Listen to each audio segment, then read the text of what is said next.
नमस्कार, मैं रवीश कुमार। ट्रंप ने कहा है कि वे इस्लामाबाद जा सकते हैं। उनके बयानों का कोई ठिकाना नहीं, मगर कुछ दिनों से युद्ध को लेकर उनके बयानों में स्थिरता नजर आने लगी है। वे कई बार कह चुके हैं ईरान से जंग खत्म होने के करीब है। जिसने ईरान पर हमला किया एक तरफा, वही खत्म होने की बात ज्यादा करने लगा है। उनके बयानों से लगता है कि वे इस्लामाबाद जाने के लिए सूटकेस तैयार कर चुके हैं। बस उनका स्वागत इस तरह से हो जैसे विजेता वही हो। ईरान ट्रंप को यह सुख देगा नहीं। भविष्य में क्या होगा कोई नहीं जानता, मगर 28 फरवरी से 17 अप्रैल के बीच एक बार भी ईरान ने ट्रंप को मुकद्दर का सिकंदर गाने का चांस नहीं दिया। उल्टा ईरान ही गाए जा रहा है। मौत अपनी महबूबा है, साथ लेकर जाएगी। बात करनी है तो करो बात, जंग करनी है तो जंग करो। ईरान के मेन्यू में दोनों ही सब्जी है। जिस दिन ट्रंप का एयरफोर्स वन जेडी वांस के विमान की तरह रावलपिंडी के नूर खान एयरबेस पर उतरेगा, वह दिन काफी महत्वपूर्ण होगा। इस रावलपिंडी का संदर्भ भारत के दर्शकों के लिए खास है। नूर खान एयरबेस ऑपरेशन सिंदूर के समय पीआईबी ने लिखा था कि भारतीय वायुसेना ने पाकिस्तान में आतंकी ढांचे के खिलाफ सटीक हमला करने में अहम भूमिका निभाई। नूर खान एयरबेस और रहीम यार खान एयरबेस जैसे लक्ष्यों पर बेहद असरदार हवाई ऑपरेशन किए और आधिकारिक ब्रीफिंग के दौरान नुकसान के दृश्य साक्ष्य प्रस्तुत किए गए। उसी नूर खान एयरबेस पर जेडी वांस का विमान उतरा। शायद वहीं ट्रंप का भी एयरफोर्स वन उतर जाए। अगर ट्रंप इस्लामाबाद जाते हैं तो ऑपरेशन सिंदूर के बाद रक्षा मंत्री राजनाथ सिंह ने कहा था, भारतीय सेना की ताकत की गूंज रावलपिंडी तक पहुंच चुकी है। हमने केवल सीमा से सटे सैन्य ठिकानों पर ही नहीं कार्रवाई की, बल्कि भारत की सेनाओं की धमक उस रावलपिंडी तक सुनी गई, जहां पाकिस्तानी फौज का हेडक्वार्टर मौजूद है। हमने नूर खान एयरबेस का जिक्र इसलिए किया क्योंकि हम इस वीडियो में ऑपरेशन सिंदूर के बाद से जारी सीज फायर के दौरान भारत ने आतंकवाद और पाकिस्तान के अपने मुद्दे को कैसे हैंडल किया और ईरान 7 अप्रैल से लेकर 22 अप्रैल के बीच सीज फायर का इस्तेमाल किस तरह से कर रहा है, इस पर बात करेंगे। ईरान पर 1979 से प्रतिबंध है।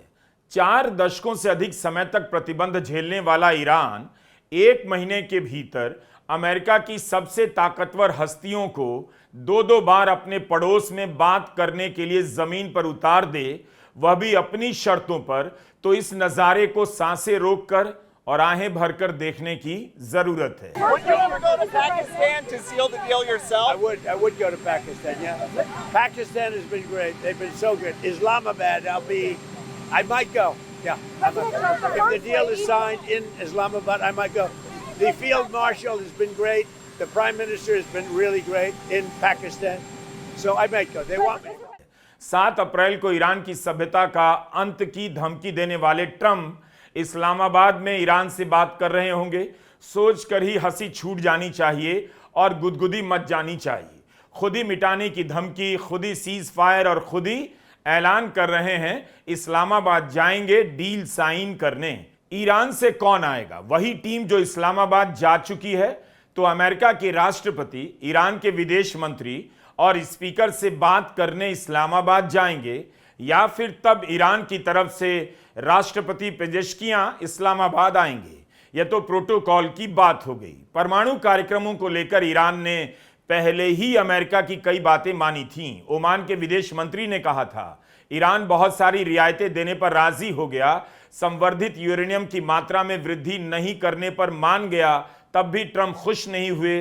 अब ईरान ने इस मसले पर ऐसा क्या आश्वासन दे दिया है कि ट्रंप सीधे इस्लामाबाद जाकर डील साइन करना चाहते हैं। तेहरान में पाकिस्तान के सेनाध्यक्ष जनरल मुनीर आईआरजीसी के मुख्यालय क्यों गए? आईआरजीसी के मुख्यालय में जाकर उसके कमांडर इन चीफ से बात करने का मतलब है मुनीर ईरान में सभी पक्षों को विश्वास में लेना चाहते हैं, या ईरान पाकिस्तान पर इतना भरोसा कर रहा है कि इस वक्त वह आईआरजीसी के मुख्यालय में पाकिस्तान के सेनाध्यक्ष का स्वागत कर रहा है। ईरान के बारे में कहा जाता है कि वहां सरकार से भी शक्तिशाली आईआरजीसी है। इसके अलावा जनरल मुनीर ने ईरान के राष्ट्रपति, स्पीकर, विदेश मंत्री से भी मुलाकात की। ईरान के प्रवक्ता ने कहा कि जब मुनीर उसकी सीमा में आ रहे थे तब केवल 2 लड़ाकू विमानों की मांग की गई जो उनके विमानों को सुरक्षा दे सके। हमने कई लड़ाकू विमान भेज दिए, दिखा दिया ट्रंप का दावा झूठा है कि ईरान की वायुसेना खत्म हो गई। मुनीर के तेहरान के बाद वॉशिंगटन जाने की बात कही जा रही थी, लेकिन ट्रंप ने कह दिया वही इस्लामाबाद जाने के लिए तैयार हैं। क्या मुनीर ने ईरान को परमाणु कार्यक्रमों से पीछे हटने के लिए तैयार कर लिया है? ट्रंप ने फिर से फालतू बयानबाजी की है इस मामले में, या उनका यह बयान मुनीर के फीडबैक पर आधारित है कि ईरान सारा यूरेनियम अमेरिका को सौंप देगा, उसके बाद वह कभी परमाणु हथियार नहीं बना पाएगा। हम ऑपरेशन सिंदूर के बाद भारत और पाकिस्तान के बीच सीज फायर और ईरान पर एक तरफा हमला करने के बाद ट्रंप का एक तरफा सीज फायर दोनों की बात करेंगे, लेकिन एक संयोग ऑपरेशन सिंदूर का यहां जिक्र करना जरूरी हो जाता है। वॉशिंगटन में इसराइल और लेबनान के बीच 10 दिनों का सीज फायर हुआ। इससे पहले कि इसराइल अपने कैबिनेट में मंजूरी देता, ट्रंप ने सीज फायर की घोषणा कर दी। इसराइल नाराज हो गया है कि ट्रंप क्रेडिट लेने के चक्कर में जल्दी कर बैठे। उसकी सेना को सीज फायर की सूचना नेतन्याहू से नहीं मिली, ट्रंप से मिली। सेटबैक तो है। अल जजीरा ने लिखा है कि ट्रंप के ऐलान कर देने से इसराइल नाराज है। इसी तरह ट्रंप ने ऑपरेशन सिंदूर के समय प्रधानमंत्री नरेंद्र मोदी से पहले ही सीज फायर का ऐलान कर दिया था। भारत ने अपनी नाराजगी तो जताई भी नहीं कि ऑपरेशन सिंदूर के बाद सीज फायर का क्रेडिट ट्रंप क्यों लिए जा रहे हैं। इसराइल नाराजगी जता रहा है, कह रहा है कि यह सीज फायर ईरान के दबाव में हुआ है। कि आपको कुछ समय के लिए सही ट्रंप नेतन्याहू को किनारे करते दिख रहे हैं। इस सीज फायर में भी पाकिस्तान की भूमिका नजर आ रही है। ईरान ने लेबनान से सीज फायर के लिए पाकिस्तान का शुक्रिया अदा किया है। ईरान के स्पीकर कालिबाफ ने कहा है कि मैं पाकिस्तान के जनरल आसिम मुनीर का शुक्रिया अदा करता हूं 2 बातों के लिए, एक मध्यस्थता के लिए और दूसरा सीज फायर को मंजूरी देने के लिए। तो क्या मुनीर ईरान से कुछ ऐसा हासिल कर रहे हैं जिसे पाने के लिए ट्रंप इस्लामाबाद पहुंच ही जाएंगे? यह कैसे हुआ? लेबनान और इसराइल की जंग रुकवाने में पाकिस्तान की क्या कोई भी भूमिका हो सकती है? पाकिस्तान की गारंटी पर ईरान, लेबनान और इसराइल के बीच सीज फायर को स्वीकार कर रहा है, जबकि पाकिस्तान इसराइल का खुला विरोध करता है। प्रधानमंत्री मोदी नेतन्याहू को अपना फ्रेंड कहते हैं। इसराइल और लेबनान के बीच 10 दिनों के लिए सीज फायर हुआ है। ईरान की शर्त थी कि लेबनान पर हमला बंद होगा तभी बात आगे बढ़ेगी। तो क्या ईरान के साथ बातचीत को एक और मौका देने के लिए लेबनान के साथ युद्ध विराम किया गया है? अगर जनरल मुनीर लेबनान और इसराइल के बीच बातचीत में भूमिका निभा सकते हैं तो क्या यह माना जा सकता है कि ईरान में 3 दिनों तक रुककर उन्होंने परमाणु कार्यक्रमों को लेकर उसे राजी कर लिया होगा? So very important is that Iran does not have a nuclear weapon, and they've agreed to that. Iran's agreed to that, and they've agreed to it very powerfully. They've agreed to give us back the nuclear dust that's way underground because of the attack we made with the B-2 bombers. So we have a lot of agreement with Iran, and I think something's going to happen very positive. अमेरिकी media में खबरें छपी हैं कि America चाहता है कि Iran 20 साल तक के लिए यूरेनियम का संवर्धन रोक दे। इस्लामाबाद टॉक्स में उसकी यह बड़ी शर्त थी। ईरान ने कहा 5 साल से ज्यादा की बात नहीं मान सकता। ट्रंप ने इस तरह की रिपोर्ट का खंडन कर दिया और उन्होंने कहा कि ईरान को हमेशा हमेशा के लिए यूरेनियम के संवर्धन को रोकने की गारंटी देनी होगी। उससे कम पर अमेरिका तैयार नहीं होगा। We have a statement, very powerful statement, that they will not have beyond 20 years, that they will not have nuclear weapons. That's beyond. There's no 20-year limit. Trump के बयानों से लग रहा है कि मामला परमाणु कार्यक्रम को लेकर ही अटका है।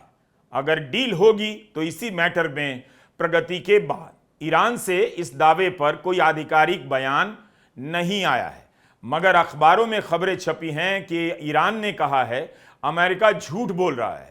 इस बारे में कोई भी प्रगति नहीं हुई है। बातचीत जो आगे बढ़ रही है वो इसलिए बढ़ रही है कि ईरान की 10 शर्तों को कैसे लागू करना है इसे लेकर आगे बढ़ रही है। एक खबर यह भी चल रही है कि 22 अप्रैल को सीज फायर की सीमा समाप्त हो रही है।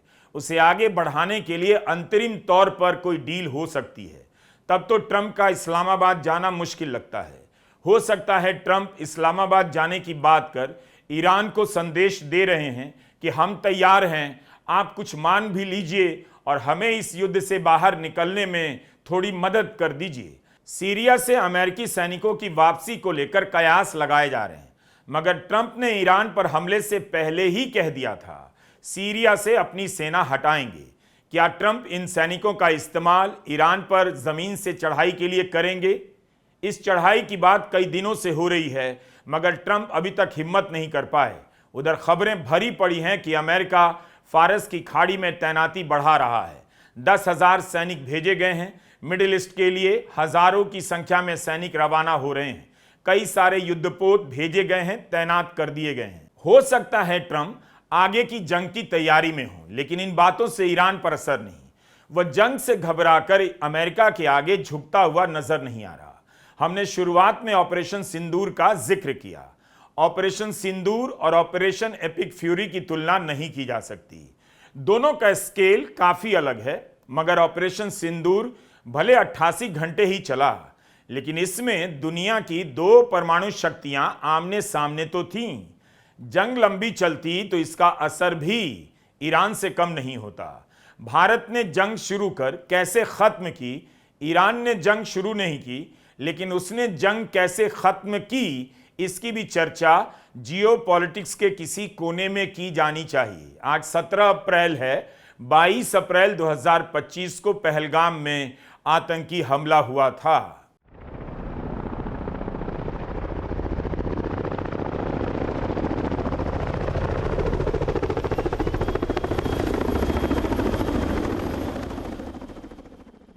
पहलगाम में आतंकी हमले की खबर आते ही गृहमंत्री अमित शाह कश्मीर के लिए रवाना हो गए। 23 अप्रैल 2025 को उनका यह हेलीकॉप्टर पहलगाम के उस मैदान पर उतरा जहां आतंकवादियों ने 26 सैलानियों की हत्या कर दी थी। भारत की जनता में आतंकी हमले को लेकर बहुत गुस्सा भर गया। हिंदू बनाम मुस्लिम की सियासी दुकान एक झटके में सबने बंद कर दी। विपक्ष भी सरकार के साथ हो गया और जवाब मांगा जाने लगा। 2 सवाल थे, पहलगाम में सुरक्षा की चूक कैसे हुई, कौन जिम्मेदार था, इसके लिए किस किस के खिलाफ एक्शन हुआ। लोग सरकार से सवाल करने लगे कि जम्मू कश्मीर में आतंकवाद खत्म होने का आप ही दावा कर रहे थे, तो इतनी बड़ी आतंकवादी घटना कैसे हो गई। दूसरा सवाल था, अगर आतंकी हमले में पाकिस्तान का हाथ है तब भारत क्या करेगा। भारत ने 7 मई को पाकिस्तान के खिलाफ ऑपरेशन सिंदूर लॉन्च कर दिया। 1 साल के भीतर दुनिया के 2 सीज फायर की कहानियां अब आपस में टकराना चाहती हैं। भारत ने सीज फायर से क्या हासिल किया, क्यों किया, ईरान सीज फायर से क्या हासिल कर रहा है, इसलिए हम दोनों सीज फायर की बात अब करने जा रहे हैं। आपने ईरान का AI वीडियो देखा होगा। ईरान ने अपने कई दूतावासों के जरिए एक से एक वीडियो, कार्टून और कमेंट पोस्ट किए। उसने इनके जरिए अमेरिका के दादा होने का गुरूर पंचर कर दिया। सोशल मीडिया का प्लेटफॉर्म पैदा हुआ अमेरिका में, कंट्रोल उसी का, लेकिन ईरान ने उसी के प्लेटफॉर्म पर अमेरिका को निहत्था कर दिया। प्रोपेगेंडा जंग का हिस्सा होता है और इस जंग में ईरान ने अमेरिका की हालत खराब कर दी, सब मानते हैं। ईरान ने केवल AI वीडियो जारी नहीं किए, बल्कि असली वीडियो भी जारी किए गए। अपनी ऐतिहासिक इमारतों का, अपने शहरों का दुनिया को बताना शुरू कर दिया कि ईरान है क्या। भारत के भी दूतावास दुनिया भर में हैं। अगर आप ईरान के दूतावासों के परफॉर्मेंस की तुलना ऑपरेशन सिंदूर के समय भारतीय दूतावासों के परफॉर्मेंस से करेंगे तो काफी कुछ जानने को मिलेगा। भारत को सभी दलों की टीम 33 देशों में भेजनी पड़ी। ईरान ने ऐसा कुछ भी नहीं किया, क्योंकि उसकी टीम पहले से हर देश में तैनात थी। ऑपरेशन सिंदूर के समय भारत के दूतावासों और ईरान युद्ध के समय ईरान के दूतावासों का ईमानदारी से मूल्यांकन करेंगे तो देख पाएंगे भारत ने क्या किया और भारत क्या कर सकता था। ईरान में मीडिया की आजादी पर संदेह है। भारत में मीडिया आजाद है, इस पर तो आप यकीन ही नहीं करेंगे। इस बात को यहां छोड़ देते हैं। ईरान की मीडिया का इस जंग में खास रोल नहीं दिखा, मगर उसने ऐसा कुछ नहीं किया जिससे ईरान का खेल बिगड़ जाए या ईरान की नाक कट जाए। आप भूले तो नहीं कि ऑपरेशन सिंदूर के समय भारत का गोदी मीडिया कितना थर्ड क्लास काम कर रहा था। ऐसे ऐसे बेकार के दावे किए कि दुनिया भर के लोग हंसने लगे। आईटी सेक्टर का चैंपियन भारत सोशल मीडिया के खेल में पिछड़ता लगा। उसकी वजह यही है कि इनकी सारी ट्रेनिंग एंटी मुस्लिम पॉलिटिक्स की हो गई है। सरकार के विरोधियों को कुचलते कुचलते इनकी कल्पनाओं में दुश्मन का मतलब कुछ पत्रकार, कुछ नेता ही रह गए हैं। अपने लोगों से जब आप दुश्मन मानकर लड़ते हैं तब कल्पनाएं आपका साथ छोड़ देती हैं। आपके वीडियो में कोई क्रिएटिविटी हो ही नहीं सकती। ईरान इस जंग के दौरान और सीज फायर के दौरान लगातार अपना क्रिएटिव प्रोपेगेंडा करता रहा, अमेरिका को ललकारता भी रहा, बातें भी करता रहा और अपना इतिहास और अपनी ताकत भी बताता रहा। भारत में सीज फायर हुआ नहीं कि 10 दिन के भीतर सब भूल गए। ईरान सीज फायर में भी लगा हुआ है, सीज फायर में भी अपनी बात पहुंचा रहा है। 10 मई 2025 को सीज फायर हुआ। भारत के कई मंत्री कई बार कह चुके हैं सीज फायर आज भी जारी है। तो इस दौरान आतंकवाद और पाकिस्तान को लेकर भारत ने क्या बयान दिया है? जब सीज फायर जारी है तब भारत अपने मुद्दों को लेकर, उस समय के मुद्दों को लेकर, आतंकवाद और पाकिस्तान को लेकर क्या कर रहा है? क्या कुछ बोल रहा है? इसीलिए स्वतंत्र पत्रकारों के YouTube चैनलों को टारगेट करने के लिए कानून में रास्ता खोजा जा रहा है। बात बात पर FIR करा दी जा रही है, कोर्ट से राहत तक नहीं मिलती, इसलिए कि हम लोग यह बात याद दिला देते हैं। ध्यान रहे, अपनी कमजोरी सही समय पर देखना सीखिए, वरना दंगल में हार की लाज बचाने के लिए मंगल गीत गाने से आप विजेता नहीं बन जाते। ऑपरेशन सिंदूर के समय मोदी सरकार परसेप्शन की लड़ाई का बड़ा हिस्सा अपनी ही पब्लिक को समझाने भरमाने में खपाती रही। ऐसा लग रहा था उसे जंग इसलिए जीतना है ताकि चुनावी राज्यों में माहौल बन सके। 10 मई 2025 की शाम ऑपरेशन सिंदूर खत्म होते ही प्रधानमंत्री नरेंद्र मोदी रैली और रोड शो करने निकल गए। 22 अप्रैल को पहलगाम की घटना होती है, तब प्रधानमंत्री मोदी सऊदी अरब के दौरे पर थे। हमले के कारण दौरा बीच में छोड़कर भारत आते हैं और सीधे जाते हैं कहां? बिहार के मधुबनी में। 24 अप्रैल को मधुबनी की रैली में पाकिस्तान को मिट्टी में मिला देने का भाषण देते हैं। उसके बाद उनका फोटो आने लग जाता है कि इनके साथ बैठक हो रही है, उनके साथ बैठक हो रही है, युद्ध का माहौल बनने लगा। सीज फायर के बाद 8 से 10 दिनों के भीतर प्रधानमंत्री नरेंद्र मोदी 6 राज्यों का दौरा करते हैं, वहां रैलियां करते हैं, रोड शो करते हैं। ऑपरेशन सिंदूर की जीत का जश्न मनाना शुरू हो जाता है। पेट्रोल पंप पर पोस्टर लगा दिए जाते हैं और इन सब की धुंध में सारे सवाल गायब कर दिए जाते हैं। अभी भी सवाल पूछे जा रहे हैं कि जीत हुई या नहीं, क्या क्या हुआ, सीज फायर कैसे हो गया, ट्रंप बार बार दावा क्यों कर रहे हैं, भारत के विमानों को नुकसान पहुंचा या नहीं पहुंचा। दर्जनों सवाल कभी इस विदेशी अखबार में, कभी उस विदेशी पत्रिका में छपते रहते हैं, तो कभी डर डर के भारत के अखबारों में भी कुछ छप जाता है। लेकिन प्रधानमंत्री को रोड शो से मतलब था, रोड शो पर निकल गए। भारत जीत रहा था तो पीछे क्यों हटा, किन शर्तों पर हटा, किस तरह का आश्वासन उससे मिला? क्या आप इस सवाल का जवाब जानते हैं? अगर सरकार ने बताया होगा तो आप गूगल सर्च कर कमेंट में लिख सकते हैं। ऑपरेशन सिंदूर चल रहा था, 88 घंटे बाद अचानक खबर आती है सीज फायर हुआ। इसका ऐलान कौन करता है? भारत के प्रधानमंत्री नहीं, उनसे पहले ट्रंप। 10 मई की शाम ट्रंप अमेरिका से ऐलान करते हैं सीज फायर हो गया। 10 मई को ट्रंप ने भारतीय समय के अनुसार शाम 5:25 पर जो ट्वीट किया उसे ध्यान में रखिए। ट्रंप के ऐलान करने के बाद प्रधानमंत्री का कोई बयान नहीं आता है। युद्ध विराम की घोषणा से कुछ घंटे पहले तक पीएमओ हाई लेवल मीटिंग की फोटो ट्वीट कर रहा था। 12 मई की रात 8 बजे प्रधानमंत्री नरेंद्र मोदी देश को संबोधित करते हैं। ट्रंप तो कितनी बार सीज फायर कराने का दावा करते रहते हैं, अब सबने गिनती भी छोड़ दी है। पर सोचना चाहिए कि उसी ट्रंप को ईरान से सीज फायर करने के लिए अपनी तरफ से ऐलान करना पड़ा, किसी से बात नहीं करनी पड़ी। ना ईरान ने ट्रंप का फोन उठाया क्या ट्रंप ने 7 अप्रैल के सीज फायर के ऐलान से पहले ईरान में किसी से बात की थी? किसी से नहीं। यह ट्रंप का बयान है। ऑपरेशन सिंदूर के बाद सीज फायर की घोषणा करते हुए लिखते हैं, अमेरिका की तरफ से रात भर चली बातचीत के बाद मुझे यह बताते हुए खुशी हो रही है कि भारत और पाकिस्तान पूरी तरह से और तुरंत सीज फायर के लिए तैयार हो गए हैं। कॉमन सेंस और बुद्धिमत्ता के लिए दोनों देशों को बधाई। इस बात पर ध्यान देने के लिए आपका धन्यवाद। भारत ने पाकिस्तान के आतंकी ठिकानों पर हमला किया। 2 परमाणु शक्ति संपन्न देश आपस में लड़ रहे थे और केवल फोन पर बातचीत से सीज फायर हो गया। क्या आतंक के अड्डे खत्म करने का लक्ष्य पूरा हो गया है? क्या भारत ने अपनी जीत की कीमत वसूली, कोई हर्जाना मांगा, जैसा ईरान कर रहा है? भारत और पाकिस्तान के बीच दुश्मनी हमेशा आंच पर तपती रहती है और उन दोनों के बीच सीज फायर ट्रंप ने केवल फोन से करा दिया। इतनी ही खबर आई कि उपराष्ट्रपति जेडी वांस ने प्रधानमंत्री नरेंद्र मोदी को फोन पर चेतावनी दी कि पाकिस्तान बड़ा हमला कर सकता है, मगर प्रधानमंत्री ने कहा इस बात की कोई चिंता नहीं। 1 साल पहले फोन से युद्ध रुकवाने वाले ट्रंप को ईरान से सीज फायर के लिए कितनी मेहनत करनी पड़ रही है। ईरान से फोन के बाद सीज फायर नहीं हुआ, ईरान तन गया तो ट्रंप को पीछे हटना पड़ा।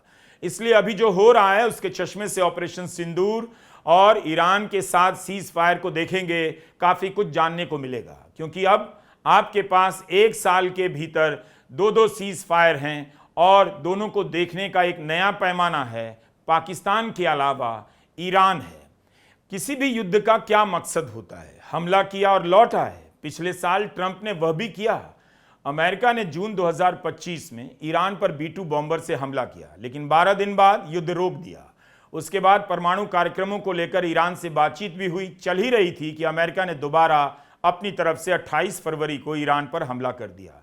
अब ट्रंप उस ईरान से बातचीत करने इस्लामाबाद जाएंगे, जिस पर आतंकवाद को बढ़ावा देने का आरोप लगाते हैं। भारत पाकिस्तान से बात नहीं करता क्योंकि उस पर आतंकवाद को पनाह देने का आरोप लगाता है। भारत की नीति को अमेरिका नकार रहा है, दुनिया नकार रही है।